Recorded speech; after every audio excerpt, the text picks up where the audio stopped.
Hello दोस्तों, स्वागत है हमारे चैनल पर। आज के वीडियो काफ़ी कमाल के होने वाली है। आज के वीडियो में एक तरीके से डांस सिखाने वाला हूँ। आप ये वाला डांस 1 मिनट के आप ये वाला डांस सीख ले तो काफ़ी कमाल के डांस रहेगा। आपको इसमें सीखने में कोई ज़्यादा मेहनत की नहीं तो कोई ज़रूरत है। चलिए आपको सिखा देते 1 मिनट के डांस से।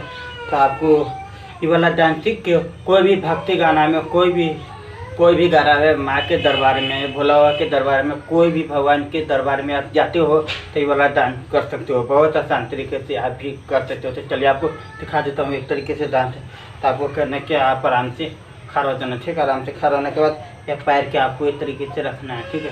पैर के आपको एक तरीके से नचाना है, ठीक है। जितना हो सके उतना करना आपको, ठीक है। उसके बाद दोनों हाथ लेके ऐसे ले लेना हाथ, ठीक है।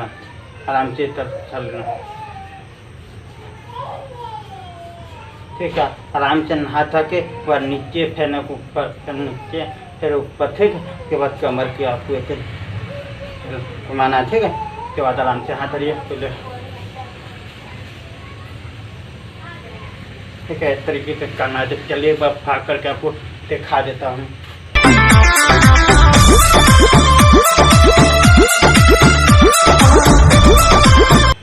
यही है। उम्मीद करता हूँ मेरा वीडियो अच्छा लगा तो वीडियो को लाइक करना, शेयर करना दोस्तों के बाद। तब तक के लिए मिलेंगे अगले वीडियो में।